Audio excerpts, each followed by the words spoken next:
Nandita Chakraborty is an Indian-Australian author of 2 novels, Rosemary's Retribution and Mia's Rising. Her book, Dirty Little Secrets, takes the form of a memoir. And believe it or not, she's here with me today to talk about her journey and her book. As I stumbled over your start there, but welcome to 15 Minutes of Fame. Thank you so much, Noel. I'm so excited to be here. Thank you for thinking of me and bringing my story to your audience. Thank you. Yes, look, I tell you, it's a really interesting title you've got for your book, Dirty Little Secrets. What can you tell me and the audience about your book? Certainly. Dirty Little Secrets, first I'll just start with the title there. Yep. A lot of people have asked, just not you. And the reason I had to keep that thing, that while I was writing, I was thinking that it was time to hang my dirty laundries out there. So people could just maybe have fun with me, on through the pages where I have been. So it's basically about my life, my journey from India to Australia, and then displacement of a migrant, and also the tribulations, the invisibility that we go through as migrants, and then go back to India with that same, and we become invisible there as well. Okay. So the to and fro of that journey, you're losing your identity somewhere, and then you put yourself out there for love, for friendship.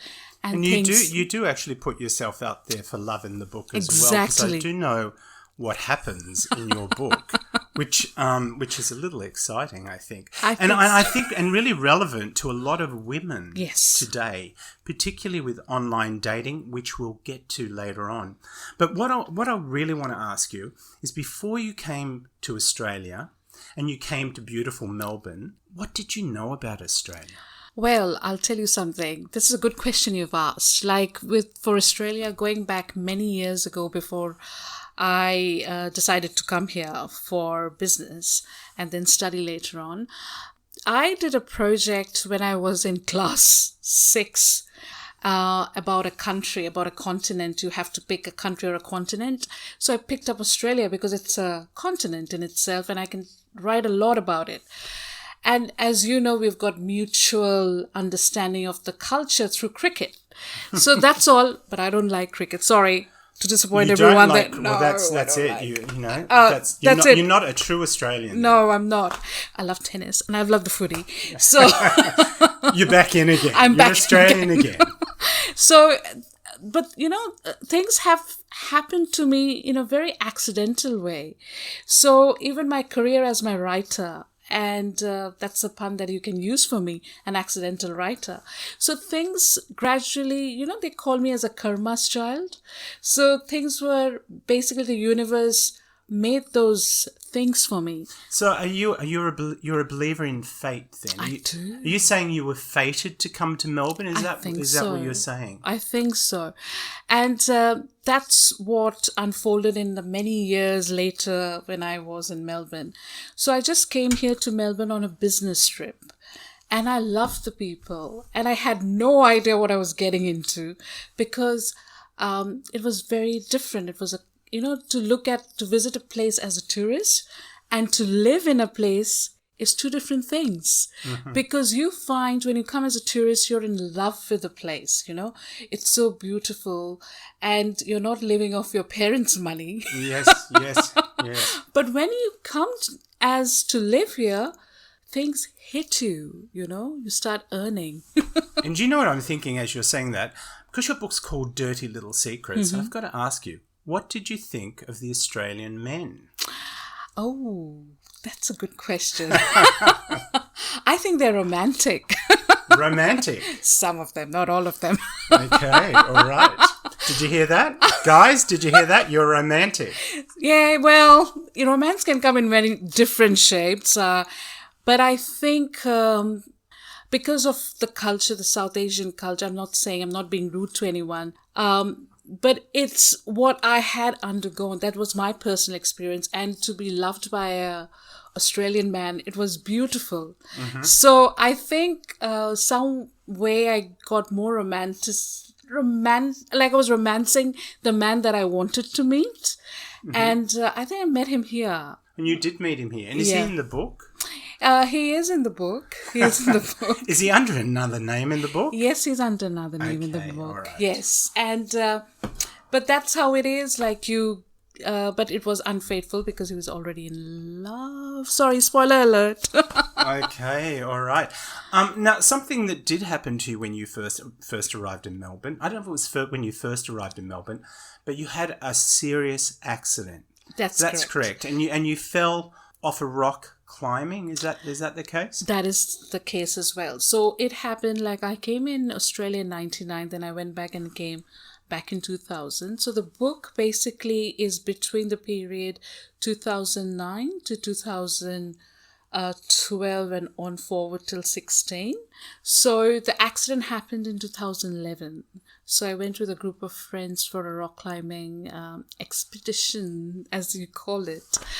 And with people who are amazingly talented people who can climb the mountain without any, Any accidents. Yes. And it was in Mount Cathedral. So I fell 40 meters and I broke my skull and I've got an acquired brain injury. And that has resulted in many years of therapy. And I found out in 2016, I was diagnosed with cognitive impairment. Yeah. Now, you started, after the accident, how long was it when you fell before you started writing? Because you started to use writing as therapy. That's correct, That is correct. So I'll just go, Noel, I'll just backtrack the story. Like I was working in a bank when I came here to Australia in 2007, 2008. So at that time, I was not a good cook. I was not good into sports, not good into gardening or anything. So I took up writing as a, late night classes through RMIT and University of Melbourne. But it was RMIT that I chose to go through and I did this creative writing just as a hobby. Mm-hmm. And I didn't use the technique many years later after the accident when, you go through occupational therapy, like what you want to do. Like I had speech therapy as well. And then suddenly it clicked in me because during that time I was feeling a lot, there were a lot of emotions, like they were trying to be very kind and unkind at the same time. So I had mixed emotions and I had to pour all that in writing. So I took a piece of poetry to one of my speech therapists and said that, oh, you're right, why don't you use this as a therapy? So it all began from there. And you wrote your two books. That's right. As therapy. Your first two books. The first two novellas, because this is the third book. This is the third book. Mm-hmm. So this was actually when I had an accident. Before that, I did write my diary. And I was storing everything as a diary. So thankfully, that's how it got translated into a book. And look, I've got to say, I have read a little bit of the book. And I did read the first chapter of it. And I did find your writing, it's kind of non-linear. Yeah. So it does jump around all over the place. Yeah. But I did find you had an earthiness and an honesty in your writing. And in reading it, I did get a sense of who you were as a person. And I think that's the sign of a really good writer. Oh, thank you so much, Noel, coming from you. Thank you so much. One of the things that does come out in your book, which I'm assuming is why it's called Dirty Little Secrets, is that you were scammed online. Yeah, big time. Not the only woman that this has ever happened to, of course, but you were scammed, as you said, big time. What does that mean? I was scammed big time. Before answering that question, I would say that it can happen to not only just women, it can happen to men as well, and the elderly too. And whether it's men, women, or anyone, anywhere in the world. So what happened to me, when you fall in love as whole, you're not thinking about it. And then there's a lot of pressures, culturally, peer pressures, and then loneliness tried to come in, and you make some decisions which later on you're not proud of, and then you go and search for love online. And during that period, the period that I was talking about, 2009, 2010, MSN.com was there. Facebook was just coming up. We didn't have Tinder or so forth, but we did have a lot of other sites. And I've watched in Indian and the Australian culture, a lot of people spend a lot of time online to find love, as well as our counterpart American. And if I remember correctly, because we're jumping back a long way. Yeah. You were typing and talking to people, weren't you? Yes. It was typing. It wasn't like Tinder where you're looking at them No, and sliding. no. You didn't really know what they looked like. No. So you were typing. So you were getting a sense of them. Yes. As we would get a sense from somebody, as I mentioned to you earlier before we started the interview, on Facebook. Yes.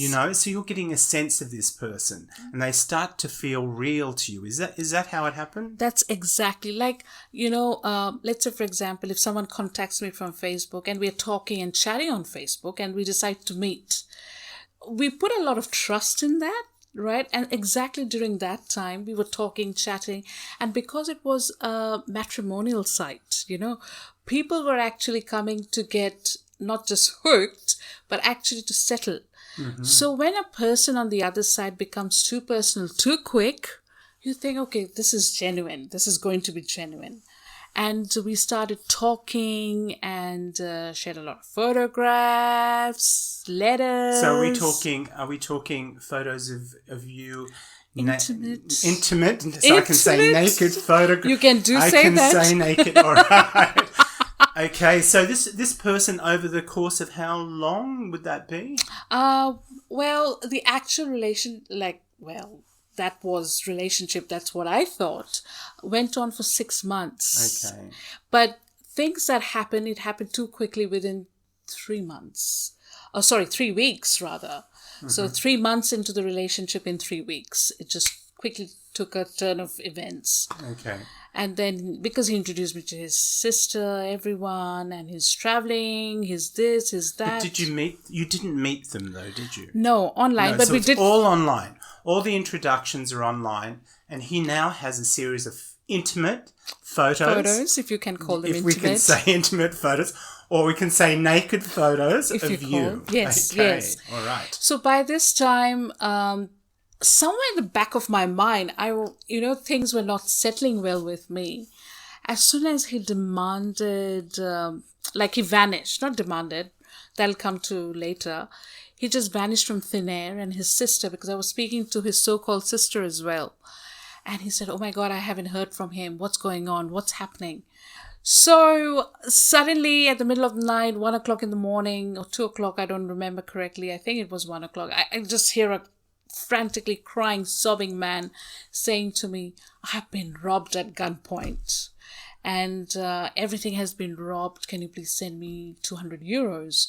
So at that point of time, you still give the benefit of the doubt, right? And you say, it can be. But then things didn't sit well when you made another call. A couple of 2 nights, there was no calls. I was constantly in touch with his sister. And then 2 nights later, I just hung up from speaking to his sister, and then I called back. Something didn't sit well with me, so I called back. And he picked up the phone.